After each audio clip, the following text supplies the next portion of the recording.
There we go. Is it working now? Yes, it is. Yes, it is.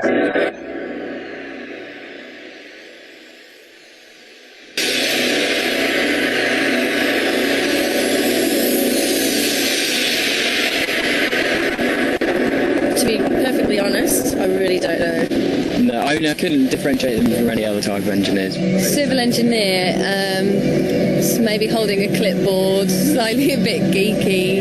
They implement government policy on to do with civil building and land matters.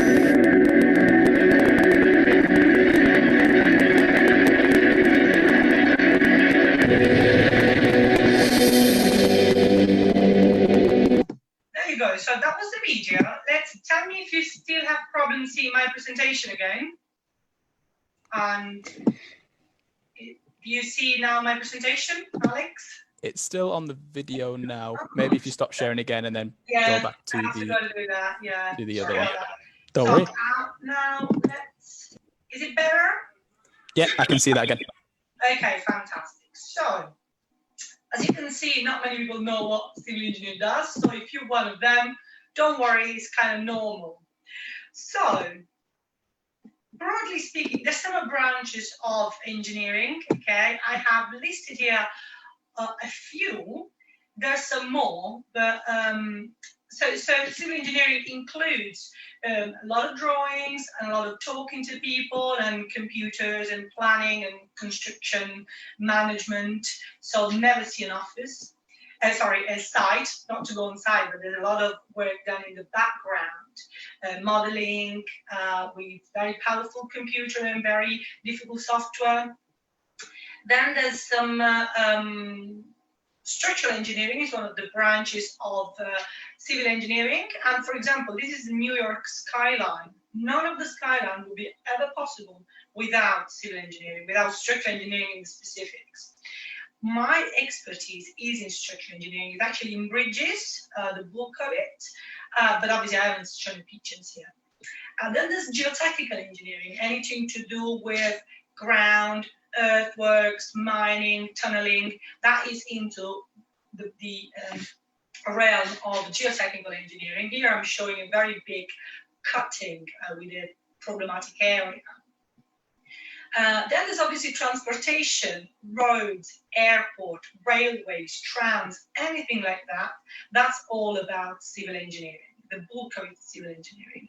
This one is actually Spaghetti Junction, which we have in Birmingham. As you can see, it's quite complicated. If you're driving there, you're going to be very careful. Civil engineering also encompasses, let me move that somewhere else, water resources, anything, hydraulic engineering, as we call it.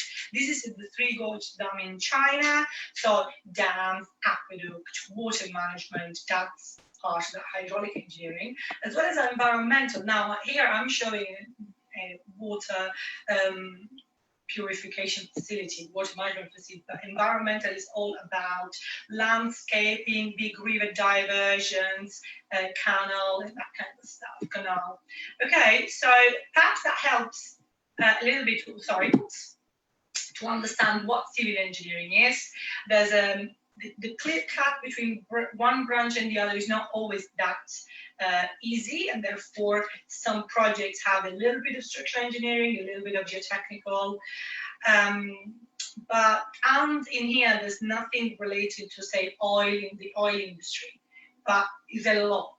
There's a lot of things that involve civil engineers. Okay, so what does a civil engineer do? Okay, so perhaps one might think that the civil engineer always goes on site and wear all these orange and hard hat, but it's not always like this. So sometimes we have to design stuff, and we spend time with having a lot of meetings and drawings and being on the computer. And some of the times we have to go to site to build stuff. Okay, so specifically for me, this is a collection of pictures of things that I have done and I do.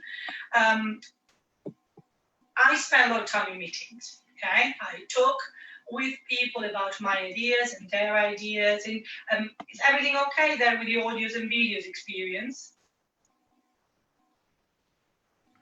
Sorry, what was that, Federica? Are you on the video now? Yeah, no. Is everything working? Can you see my presentation? Can you hear my voice? Just Yes, check. I can. Yes. Fantastic. So I spend a lot of time in meetings here. Sometimes, like in this picture here, when there's orange and hats, I have been on site to see some of my work. This is here on the top is one of the bridges that I have designed. Well, I've been part of the design team, and we have installed obviously a lot of drawings and checkings. And this is one other bridge that I was involved with. I've also done some buildings. Design and construction, and here more recently I spend a lot of my time either having presentations or collaborating with universities. These are my students here with at the University of Lincoln, the Master of Architecture. These are presentations I've given at the Oxford University about engineering. So it's very varied. It's a very varied day. Sometimes I go on trains and check trains. There you go. And when I'm very cross with projects, I then go and do some kickboxing or yoga. Okay, so it's a very varied job. It's very interesting. There's a lot of things to do. It's not just about going on site and wearing hats or staying out and about. It's also about collaborating with people. It's about drawings. So there's a lot one can do, not just about going on site. So specifically for me, how do I get to do this job of civil engineering? I was born in a little village called Assisi, which is a beautiful village in Italy. And I, with my Vespa, I actually didn't have Vespa, I had a Fiat Punto. I was going to university and I had a bachelor in civil engineering and my master is in structural engineering. I then registered with, like the equivalent of the IC in Italy, with the Ordine degli Ingegneri, structural engineering in Perugia. And then I came to this country and I first worked in buildings design. I volunteered while volunteering at the Italian consulate. And then my career started in the railway industry with several companies where I was doing mainly bridges. I got my chartership with the ICE, 2011, and continued on my nice track here. And that's where my bridge experience also started, very significant. Bridges and tunnels I did. More recently, I work into an integrated team, as I've already said, between Network Rail and HS2. And what I really do is more what we call system. It isn't any specific thing about building or about bridges or about tunnels. It's just to put all that knowledge together.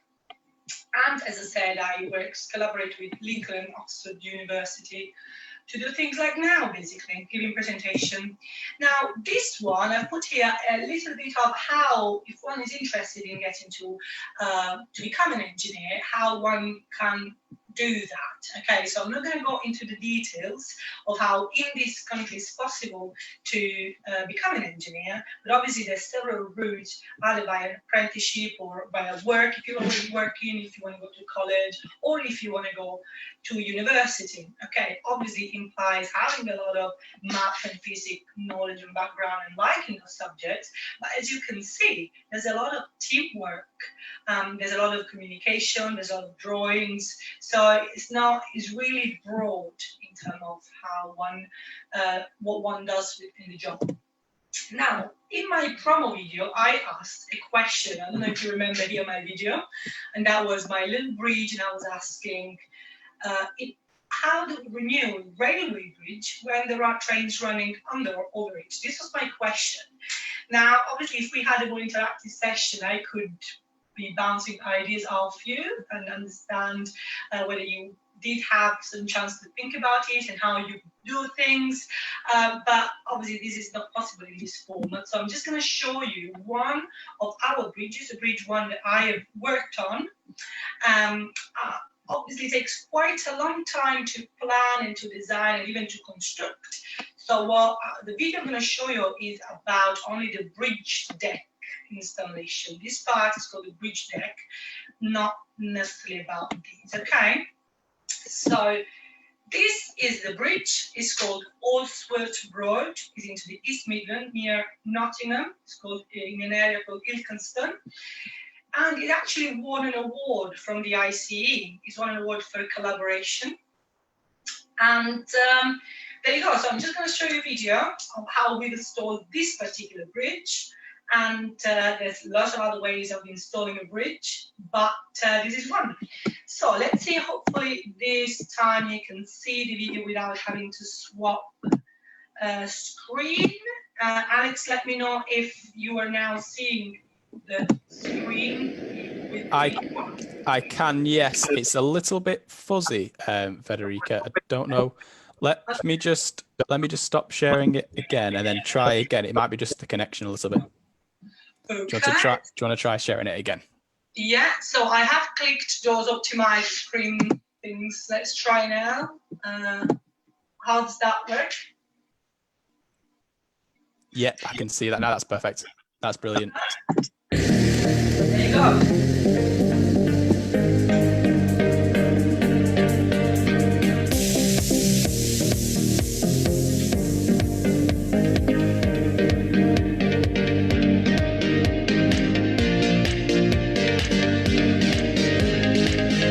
Check out the time bar.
Sharing again. Hi, Federica. It obviously the audio was playing during the video, so we couldn't hear some of the things that you were saying, but we could see it fine. The actual video. Yeah, that's okay. And if you stop screen sharing again, I just have a slide that says thank you. But that's all basically. So there you go. So thank you everybody for watching. Brilliant. Thank you very much, Federica, for your presentation there. I know there's a few issues at the beginning with the aspects of the screen sharing, but it happens, doesn't it? And I think it was fantastic presentation. So thank you so much for sharing that. I think we'll go to the question and answer session now as well. I'll make sure my video is sharing as well. So one of the questions we've got through here is, what made you want to become an engineer? My dad. That's the straight answer. So I always had an interest in architecture, let's say. So in not too much into the building with my hands, but to think about it, to think about and resolving problems. And I really liked architecture, but equally was really, really good at math. And my dad effectively suggested to go for engineering because he sees a little bit less people are doing engineering, and perhaps compared to architect, it's something that brings more, there's the most chance for work. But yeah, I really liked math and science and problem solving, really. And drawing, very much. I like drawing. Making decisions. That's it, really. Fantastic. We've just got a question through here from Anja. So she said, thank you. What has been your favourite bridge to build? Well, probably this one actually. Also thought was very interesting from a design point of view. It was complicated, and what seems very simple actually has a lot of. We spent a lot of time planning it and rediscussing it and reprogramming it. There's also another little bridge that I like. It's called Doe Hill, and also it's a very little tiny bridge. So. Not necessarily big one. I've also done like very big bridges, but those little tiny ones are end to end, so I really like that. Fantastic. We've got one here from David as well. She said, how long did you work on HS2 for at Crewe? At Crewe?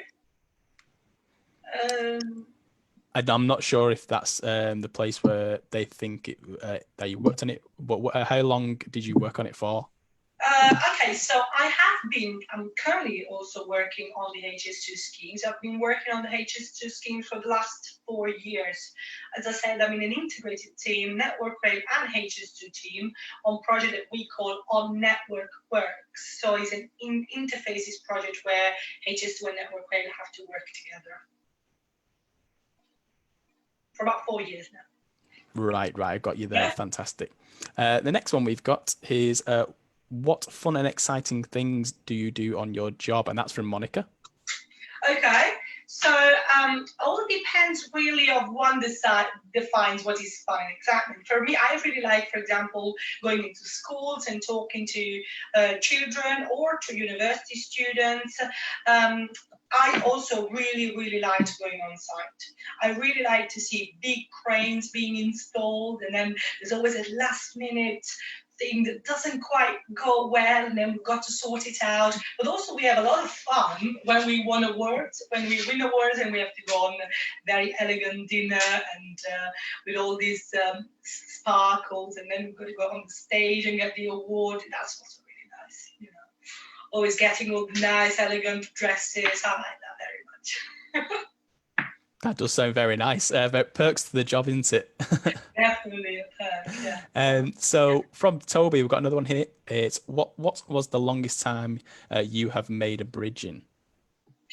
The longest time it took to make a bridge? Yes. Well, the Messina Bridge is from the 1970s that is being designed. So it is a very difficult question, this one, because it always not only depends on the complexity of the job, so it also can sometimes depend on whether the money is available or not, or whether there are enough people working on the job or not. For example, for Oslos Road, which is the bridge that I showed, the design took a year, just the design phase. But then we realized that we couldn't, it would have been very difficult to make it. We use Christmas time to make these big jobs because there's less trains on the railway. So we've decided actually to postpone it for the next Christmas, such that we absolutely had all things resolved and all just everything to the absolute minimum detail. So literally can take years and years or decades to plan a bridge. Or it could take as short as a year if it's a very simple footbridge with no complexities. So it really varies. Fantastic. So so a long time on some of the bridges that you have worked on. And the next one we have is from Anonymous. I'm not sure who sent this one in, but it's a fantastic question. So what has been the most challenging thing you have had to deal with at work? At work, okay. So my work, although my background obviously is civil engineering, and from a technical point of view, the most difficult, or it had some aspects of some complexity, was a big viaduct that had the railway on the top and was 20 meters up in the air, and it was 10 spans, so 10 decks, some of them on the top of a river. Okay, so obviously the access was difficult. What we were doing, we had to strengthen from underneath, make it stronger, the bridge decks. Okay, and we had to do that while the trains were running on the top of it at 125 miles an hour. So that was quite difficult to strengthen the bridge while the train, 125 miles an hour, were running on the top of it, 20 meters up in the air. So that was interesting, challenging. That's from a technical point of view. And from a non-technical point of view, the most difficult things really is sometimes to negotiate and bring people together because people might have different ideas and different opinion, and therefore it's all about that talking about stuff and coming to a compromise that then we can actually deliver a project. So that sometimes can be quite challenging. Brilliant. Yeah. So not just the perks of the job, but you get lots of challenges as well, like you said, Yeah. then Federica as well. We've got another some really good questions, as you can tell already, that are coming through. Some of those that have come through now as well. So if you've got any more, just please type them into the Q&A section. But we've got one here saying, have you ever designed any bridges abroad? Actually, no. So my career started in Italy, and in Italy, my background was in buildings. So what I did do in Italy was to design new builds, new houses, or restore existing houses, because where I was working is an area where there's a lot of historical buildings like churches and old masonry, old stuff basically. Very often we had to restore them or to make them stronger for earthquakes, because in Italy earthquake is a big challenge for civil engineers, less so in this country. So answer is no, I have not actually designed bridges abroad. But you've done some types of engineering abroad, haven't you then? Yes, as well? yes. In buildings, yes. Yes. So next question from David. What time in the year is the hardest time to build a bridge? Oh, yes, that is a very good question. So actually, if this was what exactly I'd ask David, what does he think? The difficulties are different types. So from a weather point of view, obviously Christmas and winter. It's very rainy. If we are in a flat areas, there's a lot of rainpour. There could be a lot of wind, and therefore our big cranes cannot work at all. Very often we just have to cancel the job because the big cranes are not stable. So winter is very difficult time. However, from how busy is the railway, then Christmas, it actually is a good time because it's less busy. So it depends, and also depends on the actual job. Generally, we do use Christmas, what we call Christmas procession. We close the line, and Easter processions and bank holidays to do our big infrastructure work. So yeah. Another difficulties is actually related to finding people and machines that are available in the country to do our job. So that's another difficulties, and the time is absolutely insane. Yeah, like you said, lots of different difficulties and different times in the year that can be difficult. So the next one again from David is, what do you think makes a good engineer? Wow, David, you're really challenging me, eh? That sounded very difficult. What makes a good engineer? I think, again, depends very much on perhaps the perception of people. For me, a good engineer is somebody who can equally looks at the details and work out the details, but equally step back and think of the bigger picture.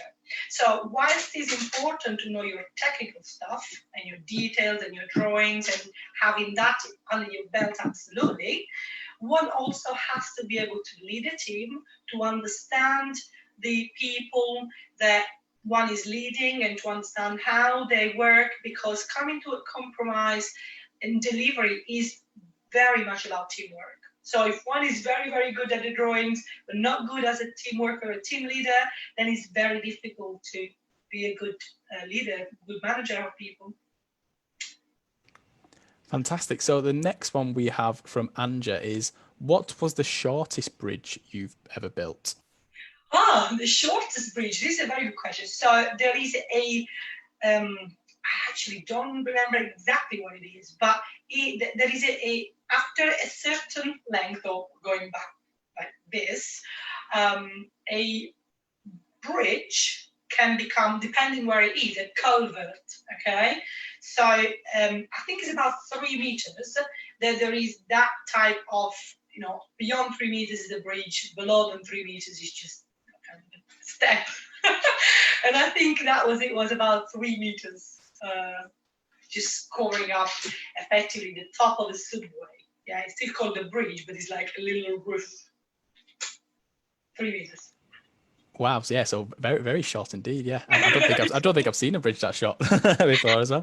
On the railway, we have a few. Yeah. Yeah. So the next one we've got here from Toby. Now, he's asking if you were to become a bridge designer, would there be different roles? So I think he's asking, is there different roles within that job?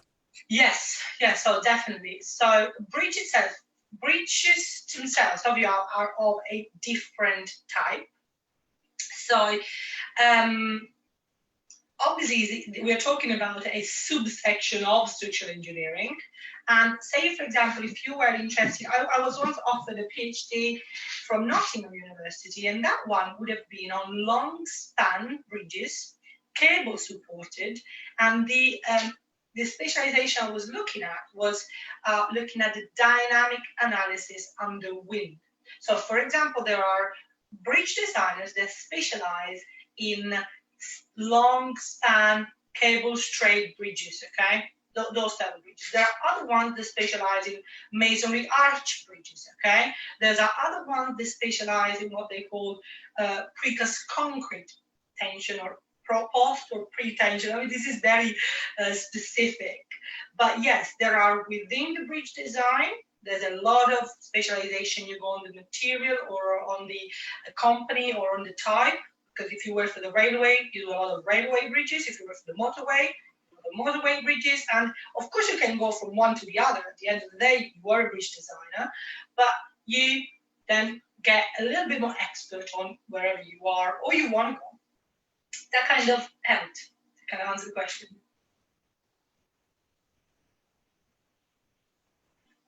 Hello?